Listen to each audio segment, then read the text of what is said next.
Dr. Strangelove, or How I Learned to Stop Worrying and Love the Bomb, is a satirical film directed by Stanley Kubrick. The movie was released in 1964, and Gilbert Taylor is the cinematographer. This film deals with the relations between the United States of America and the USSR during the Cold War, and the comical approach to this subject is very interesting. However, the most interesting aspect of this movie is arguably the fact that the same actor plays three major roles in the film. Peter Sellers plays the roles of the President of the United States, Dr. Strangelove, and Group Captain Lionel Mandrake. To anyone who has seen this film, these roles are very distinct and different from each other. Barsom and Monahan define a chameleon as an actor who seems to be different in every role.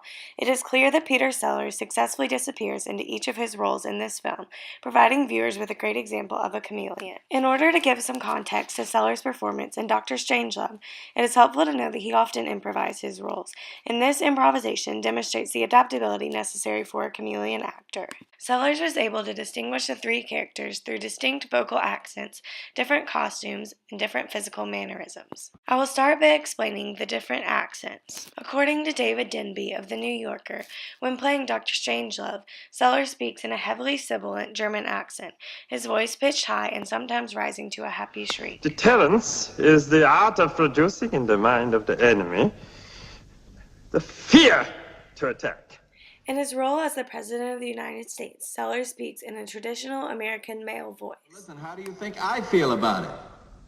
Can you imagine how I feel about it, Dimitri? David Denby asserts that Lionel Mandrake's character speaks with stern British probity, and this character's voice can also be characterized by its frequent panic and lack of confidence.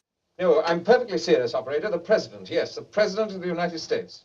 As far as physicality, Dr. Strangelove has curly gray hair, sunglasses, and a black suit and tie. President Merkin Muffley is balding with large eyeglasses and a gray suit. Mandrake wears a colonel's uniform and has dark hair and a thick mustache. The physical mannerisms of Dr. Strangelove include his wheelchair, cigarette, and uncontrollable gloved hand. On the other hand, the president walks around and sits in the power seat of the room. Lionel Mandrake's awkwardness is evident through his discomfort and his body language. 1 year before Dr. Strangelove was released, a movie called The Nutty Professor came out. Directed by and starring Jerry Lewis, this movie involves a main character with multiple identities. Jerry Lewis plays both a nerdy professor named Julius Kelp and the character's alter ego, Buddy Love, an egotistical and obnoxious lounge singer, according to Lou Lumenick of the New York Post. Not only are these films contemporaries, but they are also both star and main actor in multiple roles. Although released during a tumultuous time of America's history, Dr. Strangelove has continued to have popularity throughout time, and this is due to the creators and the incredible acting of Peter Sellers and many others in the film.